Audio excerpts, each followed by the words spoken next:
Hello viewers, আসসালামু আলাইকুম। আজকের ভিডিওটা আমার অল ওভার কামিজের কাজের ওপর। এর জন্য আমি নিয়েছি দুই কালারের সুতা। এটা হচ্ছে কমলা কালার আর একটা জলপাই কালার। ফুলের জন্য দুইটার সুতা নিয়েছি আর পিছন সাইডে তো গিট দিয়ে নিয়েছি। মোটা করে সুতো দিলেও হবে, কিন্তু মোটা করে সুতা দিলে কি হয়, সেলাইগুলো বেশি মসৃণ হয় না। এই জন্য চিকন করে সুতা দেওয়াই ভালো।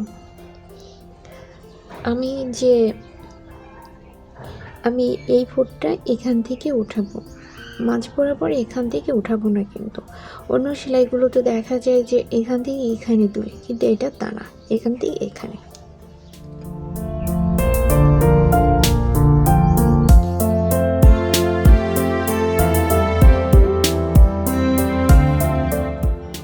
যারা কামিজের অল ওভার কাজ করতে চাচ্ছেন তারা এই ডিজাইনটা দিয়ে ইজিলি সেলাই করতে পারবেন। ড্রয়িংয়ের ব্যাপারটা আমি বলে দিই, যারা কখনো ড্রয়িং করতে পারে না তারা প্রথমে একটা পেজে পেন্সিল দিয়ে ড্রয়িং করবেন, যেখানে যেখানে ভুল হবে রাবার দিয়ে মুছে আবার ট্রাই করবেন, দেখবেন ঠিক হয়ে যাবে। হয়ে যাওয়ার পরে কার্বন দিয়ে কাপড়ে ছাপ দিলে হবে।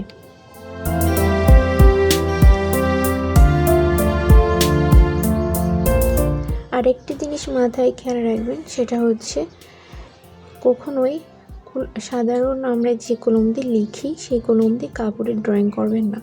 ওই কালিটা কোনোভাবেই কিন্তু ওঠে না। এখানে যে কোনো মার্কার পেন বা কাপড়ের ড্রয়িং করার জন্য আলাদা পেন পাওয়া যায়, সেটা দিয়ে করলে বেশি ভালো হবে, সেটা নিতে পারেন।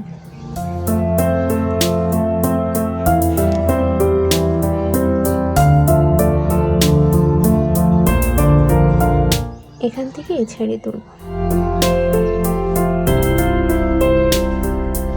আমরা একটা পাপড়ি হয়ে গেছে, এখন দ্বিতীয় পাপড়িটাও সেম ভাবে সেলাই দিব।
আমার ফুলগুলো সব সেলাই হয়ে গেছে, পাতাটা আমি সেলাই করব। আগে এটা বর্ডার, এই লতার ডুগাগুলো সেলাই করার জন্য কিন্তু আমি একই পরিমাণে সুতা নিয়েছি, 2 প্যাচ। কাপড়ের ব্যাপারটা বলি, যে কাপড় যখন আপনারা নেবেন, ভয়েল কাপড় নেবেন। যদি সুতি কাপড়ের ভিতর নিতে চান সেক্ষেত্রে পাতলা কাপড় নেবেন, একটু ভালো মানের। পাতলা কাপড় ছাড়া কিন্তু সেলাই করা ভালো হয় না।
হাতা সেলাই করার জন্য 4-5 সুতা নিতে হবে।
এই কাজটা আমার শেষ হয়ে গেছে। আমি ভিডিও কাট করে এগুলো করে নিয়েছিলাম, তবে আমি ড্রয়িংয়ের ব্যাপারটা একটু ক্লিয়ার করে বলে দিই। যখন আপনারা কামিজে এই ড্রয়িংটা করবেন তখন আপনাদের কাছে মনে হতে পারে যে এতটুকু করার পরে কীভাবে হবে। তো আমি বলি, এখানে যেরকম শুরু করেছি ঠিক একইভাবে এই ফুলের মাথা থেকে এই শেষের অংশটা শুরু হবে। তাহলে এটা এটা এটা সেমভাবে, মানে এর মাথার থেকে এই সাইডের এই সেমভাবে ড্রয়িং করবেন। আবার সাইডের দিকেও এরকম সেমভাবে ড্রয়িং করবেন, দেখবেন যে এমনিতেই মিলে যাবে আর খুব সহজে এটা সেলাই করা যাবে। সেলাই সম্পর্কিত কোনো প্রশ্ন থাকলে অবশ্যই আমাকে কমেন্টে জানাবেন। খুদা হাফেজ, বাই বাই।